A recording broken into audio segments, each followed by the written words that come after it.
Hi guys. கயல் சீரியல்ல பார்த்தீங்கன்னா, அடுத்தடுத்து என்ன மாதிரியான விஷயங்கள் நடக்க போகுதுன்னு பார்க்கலாம். ஒரு பக்கம் பாலுவ அரெஸ்ட் பண்ணி அந்த போலீஸ்காரங்க எல்லாருமே பயங்கரமா வந்து அடிச்சுக்கிட்டு இருக்காங்க. எவ்வளோதான் பாலு வந்து தனக்கு தெரிஞ்ச உண்மைகள் சொன்னாலுமே வந்து கேட்கவே மாட்டேங்கிறாங்க. பத்தாததுக்கு இந்த அன்பு மூர்த்தி அவங்க வேற இவன் மேல பயங்கர கோபத்துல இருக்காங்க. என்ன ஆனாலும் சரி, அவர் வாயிலேருந்து உண்மைய வர வச்சே ஆகணும். நீங்க என்ன பண்ணாலும் எனக்கு பரவால்ல அப்படின்னு சொல்லிக்கிட்டு இருக்காங்க. இன்னொரு பக்கம் பார்த்தீங்கன்னா, ஏதோ கடவுள் புண்ணியத்துல பார்த்தீங்கன்னா அங்க இருந்த ரவுடிகள்ல ஒருத்தன் வந்து நம்ம கையலுக்கு வந்து சரியான நேரத்துல உதவி பண்ணிடுறான். என்னைக்கோ பண்ண உதவி இன்னைக்கு ஹெல்ப் பண்ணுச்சு அப்படிங்கிற மாரி தான் வந்து கதை இருந்துச்சு. ரொம்ப நல்லா இருந்துச்சு. அண்ட் ஒரு வழியா பார்த்தீங்கன்னா, நம்ம சக்தியும் போட்டு கரெக்ட்டான நேரத்துல அவன் கயலையும் காப்பாத்தி கூட்டிட்டு வந்துடுறாங்க. கயல பார்த்தோனே நம்ம மூர்த்தி, அன்பு, அதுக்கப்புறம் தடம் எல்லாருக்குமே ரொம்ப சந்தோஷமா இருக்கு. இருந்தாலும் பார்த்தீங்கன்னா, இந்த மாதிரி விஷயம்லாம் நம்ம குடும்பத்துல நடந்துருச்சா அப்படின்னு சொல்லிட்டு பார்த்தீங்கன்னா, ரொம்பவே வந்து நம்ம கயல் அதிர்ச்சியில இருக்காங்க. பத்தாததுக்கு பாலு தான் இப்படி ஒரு வேலைய பார்த்திருக்கானா, அப்போ எழிலுக்கு என்னதான் ஆச்சு அப்படின்னு சொல்லிட்டு ரொம்பவே வந்து சோகத்துல இருக்காங்க. பாலு கிட்ட எல்லாம் போய் பேசினப்போ அவன் சொன்ன உண்மைய தான் சொல்றான். அத தவிர வேற எதுவும் சொல்ல மாட்டேங்கிறான். நம்ம தனம் பார்த்தீங்கன்னா, எவ்வளவோ தூரம் நம்ம கயல் கிட்ட கெஞ்சுறாங்க. ப்ளீஸ் அவன விட்டுற சொல்லுமான்னு சொல்லிட்டு. ஆனா கயல் எதுவுமே வந்து பேசாம அமைதியா நிக்கிறாங்க. மூர்த்தியுமே பாத்தீங்கன்னா, இதுக்கு மேல ஏதாவது பேசினேன்னா அவ்வளவுதான் உனக்கு மரியாதை இல்ல. அப்படியே வரதா இருந்தா வா, இல்லன்னா அவங்க குடும்பத்திலேயே போயிரு. எங்க வீட்டு பக்கம் வந்துரக்கூடாதுன்னு சொன்னதுனால, வேற வழி இல்லாம பாத்தீங்கன்னா, இந்த தனத்தோட அண்ணன் வந்து நான் பாத்துக்கிறேன்ம்மா, நீ வீட்டுக்கு போ. உன்னால இந்த பிரச்சனையினால உன் வாழ்க்கை ஏதாவது பிரச்சனை ஆயிராம, நீ வீட்டுக்கு போ அப்படிங்கிற மாரி சொல்லிடுறாங்க. இந்த பக்கம் கோபிக்கு என்ன பண்றதுன்னு தெரியல. எப்புட்றா நம்ம தம்பிய வெளியில எடுக்க போறான்? அவன போட்டு இப்படி அடிக்கிறாங்களே அப்படின்னு சொல்லிட்டு ஒரு பக்கம் இருக்கு. இந்த பக்கம் பாத்தீங்கன்னா, நம்ம எலியில காமிச்சுக்கிட்டு இருக்காங்க. அவர் கண்ணு முழிக்க போற மாரியே காமிக்கிறாங்க. ஆனா கண்ணு முழிக்கல. இந்த மாரி தான் போய்க்கிட்டு இருக்கு. ஒரு வழியா வீட்டுக்கு நம்ம கயல கூட்டிட்டு வந்துடுறாங்க. கயல பார்த்தோனே நம்ம காமாட்சி பயங்கரமா வந்து சந்தோஷப்படுறாங்க. கயல் பக்கத்துல வந்து, "கயல் எங்க போன நீ? எங்கம்மா போன நீ? உனக்கு என்னம்மா ஆச்சு?" அப்படிங்கிற மாரிலாம் கேட்குறாங்க. "அம்மா எதுவா இருந்தாலும் வீட்டுக்குள்ள போய் பேசிக்கலாம். வாங்க வீட்டுக்குள்ள போலாம்." அப்படின்னு சொல்லிட்டு எல்லாருமே வீட்டுக்குள்ள போறாங்க. உடனே தண்ணி எடுத்துட்டு வந்து நம்ம கயலுக்கு வந்து குடுக்குறாங்க. உடனே பார்த்தீங்க அப்படின்னா, "ரொம்ப பசிக்குதும்மா, சாப்பிடுறதுக்கு குடுங்க" அப்படின்னு சொல்றாங்க. இத கேட்டோனே எல்லாருமே ரொம்பவே வந்து ஆ மனசு உடைஞ்சு கஷ்டப்படுறாங்க. "என்ன கயல் என்ன ஆச்சு?" அப்படின்னு சொல்லிட்டு கேட்குறாங்க. "அம்மா அவ தான் சாப்பாடு வேணும்னு கேட்குறாள்ல, மொத சாப்பிட்டு முடிக்கட்டும். அதுக்கப்புறம் எதுவா இருந்தாலும் பேசிக்கலாம். மொத அவளுக்கு சாப்பாடு போடுமா" அப்படிங்கிற மாரி சொல்றாங்க. காமாட்சி போயிட்டு அவசர அவசரமா சாப்பாடெல்லாம் போட்டுட்டு வந்து நம்ம கயலுக்கு வந்து ஊட்டி விடுறாங்க. கயலுமே பார்த்தீங்கன்னா, நல்லா வயிறார சாப்பிடுறாங்க. அண்ட் காமாட்சி வந்து அழுதுகிட்டே தான் ஊட்டி விட்டுக்கிட்டு இருக்காங்க. இப்படி ஒரு நிலைமை என் பொண்ணுக்கு வரும்ன்னு சொல்லிட்டு நான் கொஞ்சம் கூட எதிர்பார்க்கல. இந்த கடவுளுக்கு கொஞ்சம் கூட கண்ணே இல்ல போல இருக்கு அப்படின்னு நம்ம காமாட்சி வந்து அழுதுகிட்டே இருக்காங்க. சாப்பிட்டுலாம் முடிச்சதுக்கு அப்புறம் பார்த்தீங்கன்னா, எல்லாருமே வீட்டுக்குள்ள உட்காந்துகிட்டு இருக்காங்க. இந்த ஆனந்தி எல்லாம் கேட்கறாங்க. "என்னக்கா என்ன ஆச்சு? எங்க போயிருந்தீங்க நீங்க? நீங்க இல்லாதப்போ இங்க என்னென்னமோ நடந்து போயிடுச்சுக்கா." "ஆமா, நீங்க எங்கக்கா போனீங்க?" அப்படின்னு சொல்லிட்டு கேட்கும்போது, "அம்மா இந்த மாதிரி வந்து கயல் வந்து காணாம போனதுக்கு காரணம் யாருன்னு தெரியுமா? அந்த சிவசங்கரி தாம்மா" அப்படின்னு சொல்றாங்க. இத கேட்டவுடனே எல்லாருக்குமே பயங்கரமா ஷாக் ஆகுது. "என்ன மூர்த்தி சொல்லிக்கிட்டு இருக்க? அவங்களா?" அப்படிங்கிற மாரி சொல்றாங்க. "ஆமாம்மா" அப்படிங்கிற மாரி அன்பும் சொல்றாரு. "என்ன கயல் என்னென்னமோ சொல்லிக்கிட்டு இருக்காங்க. அவங்க உன்ன என்ன பண்ணாங்க?" அப்படிங்கிற மாரி சொல்லும்போது, "அம்மா இந்த மாதிரி வந்து சக்தி வீட்ல இந்த மாரி பிரச்சனை நடந்துச்சு அப்படின்னு சொல்லிட்டு நான் ரொம்பவே கோவப்பட்டு சிவசங்கரிக்கு வீட்டுக்கு போனேன். அவங்கள போயிட்டு நான் வந்து இந்த மாரி கோவத்துல வந்து அரைஞ்சுட்டேன். இதுக்கப்புறமும் சக்தி வீட்டுக்கு போயிட்டு பிரச்சனை பண்ற வேலையெல்லாம் வச்சுட்டீங்களா, அவ்வளோதான் அப்படின்னு சொல்லிட்டு நான் அவங்கள வந்து மிரட்டிட்டு வந்தேன்ம்மா. நான் அவங்கள போய் அவங்க வீட்ல போய் அடிச்சுட்டேன் அப்படிங்கிற கோவத்துல என்ன வந்து அவங்க ஆளுகள வச்சு கடத்திட்டாங்க. நான் வீட்டுக்கு தான் வந்துகிட்டு இருந்தேன். வழியில வரும்போது ஒரு 4 பேர் என் வண்டிய மறிச்சு 4 பேருமே என்ன வந்து கடத்திட்டு போயிட்டு ஒரு குடவுன்ல அடைச்சு வச்சிருந்தாங்க.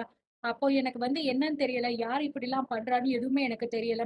அதுக்கப்புறம் என்ன அடைச்சு வச்சிருக்கும்போது தான், அந்த சிவசங்கரியும், அந்த தீபிகா 2 பேருமே சேர்ந்து வந்து வந்தாங்க. என் கண்ணு முன்னாடியே வந்து நின்னுட்டு எவ்ளோ தைரியம் இருந்தா என்ன வந்து நீ அடிச்சிருப்ப. அதுக்கு தான் வந்து உன்ன நான் உயிரோடயே விடமாட்டேன். சோறு, தண்ணி இல்லாம உன்ன வந்து சாவடிக்கிறேன் அப்படின்னு சொல்லிட்டு பார்த்தீங்க அப்படின்னா, என்ன கட்டி போட்டுட்டு, ஒரு சொட்டு தண்ணி எதுவுமே வந்து தராம என்ன வந்து அடைச்சு போட்டிருந்தாங்கம்மா அப்படிங்கிற மாரி சொல்றாங்க. இத கேட்டோனே பார்த்தீங்கன்னா, வீட்ல இருக்கிற எல்லாருமே ரொம்ப ஃபீல் பண்றாங்க. அண்ட் காமாட்சி பார்த்தீங்கன்னா, ரொம்பவே அழுகுறாங்க. ஐயோ! என் பொண்ணுக்கு இப்படி ஒரு கஷ்டத்த அந்த சிவசங்கரி குடுத்துட்டாளே! அவங்கள மனுஷங்களா என்ன? எதுக்காக இப்படி நம்ம குடும்பத்தையே சுத்தி சுத்தி அவங்க வந்து இது பண்ணிக்கிட்டு இருக்காங்க அப்படின்னு சொல்லிட்டு கேட்டுக்கிட்டு இருக்காங்க. ஸோ அதுக்கப்புறம் பார்த்தீங்கன்னா, நம்ம மூர்த்தி வந்து, "என்ன கையல் இவ்ளோ விஷயம் நடந்திருக்கா? அந்த பொம்பளைய வந்து சும்மாவே விடக்கூடாது. ஏற்கனவே அதுக்காக தான் அந்த பொம்பளைய போயிட்டு நான் வந்து கேள்வி கேட்டதுக்கு தான் வந்து என்ன வந்து அரெஸ்ட் பண்ண சொல்லி போலீஸ் கிட்ட கம்ப்ளைண்ட் குடுத்தா. பத்தாததுக்கு அம்மாவ வேற வந்து நம்ம அம்மாவ வந்து போய் பேசுனதுக்கு வந்து அடிச்சு தள்ளிவிட்டு, அவங்களுக்கு தலையில அடிபட்டுருச்சு" அப்படின்னு சொல்லும்போது, "அம்மா நீ எதுக்கும்மா அங்கலாம் போன? உன்ன யாரும்மா அங்கலாம் போய் பேச சொன்னது?" அப்படின்னு கையல் சொல்றா. என்ன கையல் இப்படி சொல்லிக்கிட்டு இருக்க? கடைசில நீ அங்க தான் போய் பேசுன அப்படின்னு சொல்லிட்டு எனக்கு தெரிஞ்சுச்சு. ஒருவேள அவங்க ஏதாவது பண்ணியிருப்பாங்களான்னு எனக்கு சந்தேகமா இருந்துச்சு. அவங்க கிட்ட நான் பொறுமையா போய் பேசுறதுக்கு தான் போனேன். ஆனா அவங்க ரொம்ப தேவையில்லாம தப்பா தப்பா பேசிக்கிட்டு இருந்தாங்க. நான் கோவத்துல அவங்கள ஒரு வார்த்தை தான் பேசினேன். ஆனா அதுக்காக அவங்க என்ன கீழ புடிச்சு தள்ளி விட்டாங்க அப்படிங்கிற மாரி சொல்றாங்க. அந்த சிவசங்கரி வந்து ரொம்பவே மோசமான ஒரு பொம்பளையா இருக்காங்க. நம்ம போனா போதும், போனா போதுன்னு விட்டுக்கிட்டே இருந்தா, அவளோட அவளோட ஆட்டம் ஒவ்வொரு நாளுமே ரொம்பவே கேவலமா, மோசமா போய்க்கிட்டு இருக்கு. இத இப்படியே விட்டோம் அப்படின்னா, நம்ம குடும்பத்துல இருக்கிற ஒட்டுமொத்த பேரையும் அவ ஏதாவது பண்ணிக்கிட்டு இருப்பா. இதுக்கெல்லாம் காரணம் எழில் மாமா நம்ம கூட இல்லாதது மட்டும் தான் அப்படிங்கிற மாரி சொல்றாங்க.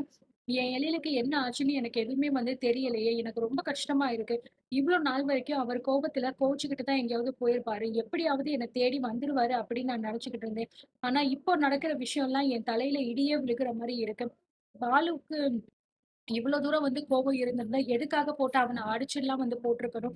இந்த விஷயம் முன்னாடியே எனக்கு தெரியாம போயிருச்சு. அவர அடிச்சு மண்டையெல்லாம் உடைச்சுட்டேன்னு சொல்றாங்க. இப்போ என் எழில் என்ன நெலைமையில இருக்காரு? எங்க இருக்காருன்னு ஒண்ணுமே தெரியலையே! அப்படிங்கிற மாரி சொல்றாங்க. அன்பு சொல்றாரு, "அக்கா எனக்கு என்னமோ ரொம்ப பயமா இருக்குக்கா. இவங்க சொல்றத பார்த்தா மாமா உயிரோட இருக்கிறதுக்கே வாய்ப்பு இல்லாத மாரி" அப்படின்னு சொல்ல வரேன். ஐயோ! அன்பு தயவு செஞ்சு அப்படியெல்லாம் வந்து சொல்லிறாத. என் எழிலுக்கு எதுவுமே ஆகாது. அவர் இல்ல அப்படின்னா சத்தியமா நானும் உயிரோட இருக்க மாட்டேன் அப்படின்னு நம்ம கையில சொல்றாங்க. ஏன் கையல் எதுக்காக இப்படிலாம் நீ வந்து பேசிக்கிட்டு இருக்க? மாப்பிள்ளைக்கு ஒண்ணுமே ஆகாது. உன் நல்ல மனசுக்கும், அவர் நல்ல மனசுக்கும் கண்டிப்பா அவர் வந்து எங்க இருந்தாலும் நமக்கு கிடைச்சிருவாரு அப்படின்னு சொல்றாங்க. நான் உடனே போயிட்டு எழில் எங்க இருந்தாலும் அவர தேடணும் அப்படிங்கிற மாரி சொல்றாங்க. இந்த நேரத்துல நம்ம எங்க கையில் போய் தேடுறது அப்படின்னு சொல்லும்போது, இந்த மாரி ஹாஸ்பிட்டல் எல்லாம் போய் தேடினா ஒரு வேள மாமாவ பத்தின விஷயம் ஏதாவது தெரியுமோன்னு தோணுதுக்கா.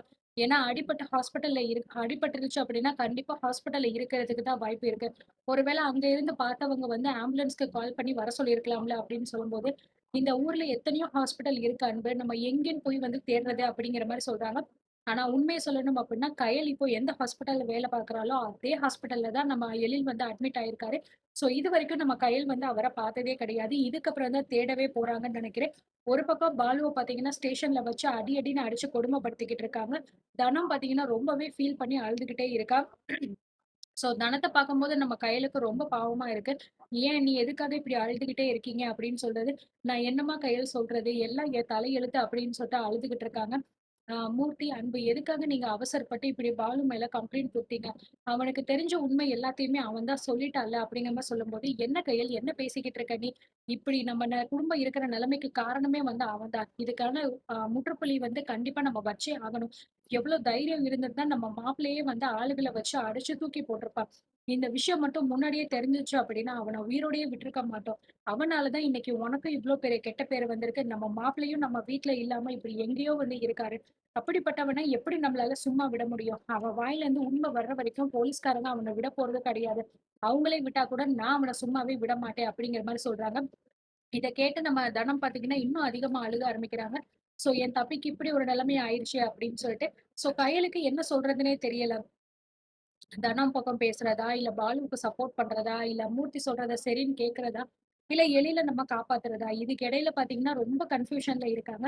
நம்ம என்னதான் பண்றது அப்படின்னு சொல்லிட்டு. ஆக மொத்தம் அடுத்தடுத்து என்ன நடக்க போகுது? என்னென்ன மாரியான விஷயங்கள் மாறப்போகுது அப்படிங்கிறத பொறுத்து இருந்து பார்க்கலாம்.